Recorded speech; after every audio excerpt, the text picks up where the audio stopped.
We find that we're working with people from many different beliefs, cultures, different personalities, different inner natures, and that means that we use many different ways to help people connect with a sense of spirituality. And for example, in approaches like psychosynthesis, there are 7 ways of kind of reaching one's sense of spirituality or higher self. And those include things like the way of beauty, a way of creativity, or the universe, quite a broad range of ways, as well as the more traditional devotional ways. And we're fortunate in London that there are a number of psychosynthesis bodies that we can work with. Put a slide up later on so you can see who those are. In working with spiritual themes, the core element of our work is the shared silences which arise when we're doing meditation and relaxation exercises, and also the practice of connecting with our still centre. And most people do come to experience themselves as having a still centre, which doesn't get caught up with all the different ups and downs of life. So people's experience of inner stillness increases, as Alistair mentioned as well, not just through meditation, but it may be through walking on their own in nature, or doing yoga or qigong, or that kind of body-based practice as well.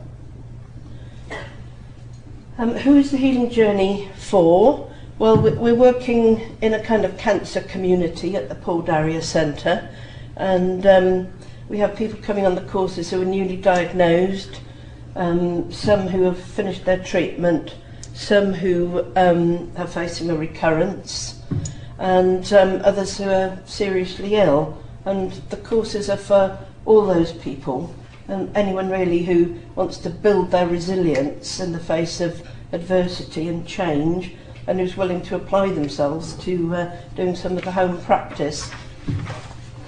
I think when people become very seriously ill, they may well not continue to come to the structured courses, but all these ways of working are still very useful to them. They can continue that at home or in the hospice or wherever they are, and members of the group will often continue to be in touch or be sending them loving thoughts in one form or another.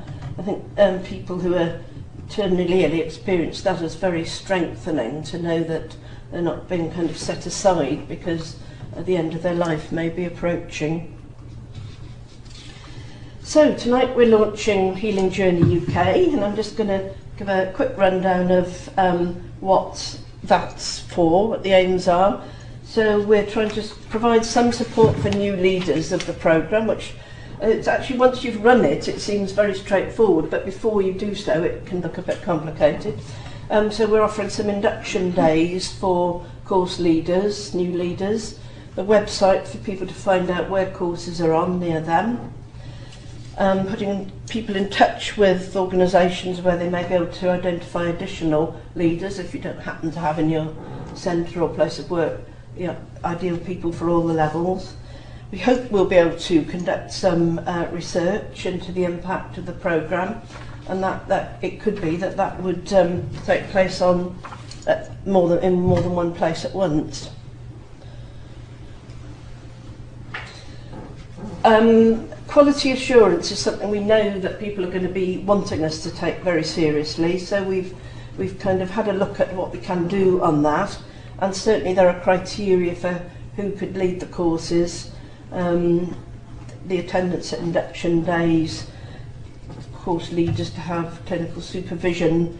We're encouraging people all around, whoever's piloting this around the country, to all use the same evaluation forms and to compile the feedback so that we've got a good idea how people are responding.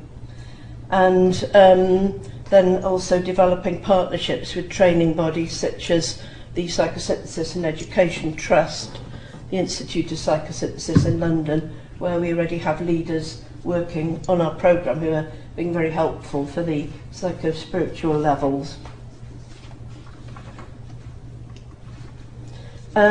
Just a very brief mention of how the Healing Journey might fit with kind of national cancer agendas, and anyone working in cancer will know about the cancer survivorship strategy, and there are about 1.25 million people living with cancer in this country, and it's been estimated that about a fifth of those might well benefit from a kind of structured self-management programme. So we seem to have potentially 250,000 people who can benefit from this, just from that group of survivors, which is only one of the groups of people who benefit from the programme.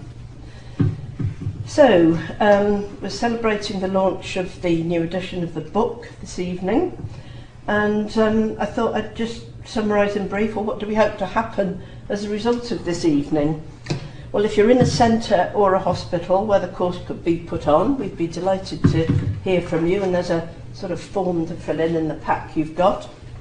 If you're a therapist and you'd like to lead the programme, there's also information there about the first induction day we've organised.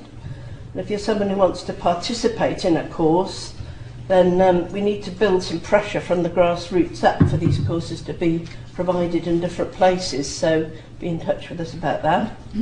And if you're someone who could make a donation to help us with the work, then of course that would be very helpful, and there's another form in your bag, so do have a look at that. Now we're going to end actually with Miranda, a very brave member of the Healing Journey course, who's just going to come up, just completed the whole Healing Journey programme, and instead of me reading what Miranda thinks about as a result of the Healing Journey, she's going to tell you herself. I've completed the Healing Journey from levels 1 to 5, which has taken about 15 months. I found it's been an amazing support for living with a cancer diagnosis. It's helped me to develop as a person and spiritually, and to find ways to look after myself and grow. Sometimes it feels as though I'm coming back to life after many years of being not properly awake. I was diagnosed with malignant melanoma in 2008 and told there was a high risk of it returning with very little they could do if it does. So finding a way of living in a positive way with this prognosis became essential. I went to the Penny Bronze Centre in Bristol in 2009 for a week's retreat, which was great. But when I came back to London, I knew I needed something local and ongoing, support that could be part of my everyday life. The Healing Journey has been this and much more. And I was going to, my next step was going to be to go on a silent retreat for 5 days doing Qigong and meditation.